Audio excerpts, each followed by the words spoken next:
Hello, traders. FX Pip Collector here. Today is Tuesday, November 11th, and this is my analysis for the Euro-US dollar, and we're on the daily time frame to start with. So first of all, just keep in mind that today is a bank holiday for the US, Canada, and France, so it could be a little slow, especially during the New York session today. So be careful of that.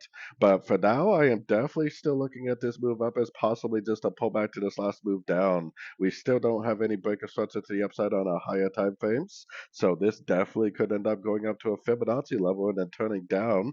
My original target for this was potentially all the way down here. So I still think there's a chance that we could make a lower high on the daily and push down at some point. So going down to the 1 hour time frame, I think that the most recent structure on the sort of, the hourly time frames is right here. This is roughly a 2 to 4 hour time frame structure.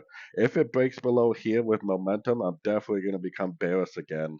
If it doesn't and it makes a lower high, right now I'm definitely recommending longs. I mean, I would be trying to go long every single chance I get. Whether it breaks to the upside or not, I guess we'll find out, or whether it breaks to the downside. Because the daily is definitely still down, I wouldn't be surprised if it does break to the downside. And if it does break to the downside, I'll be more than happy to stop looking for longs and start looking for shorts. More times than not, the market does play out in more like a three-way pattern. So I would kind of maybe expect to see something along these lines before we actually do get the break to the downside. So anyways, don't forget to check out my website linked over here in the corner. And as always, thank you for watching and happy trading.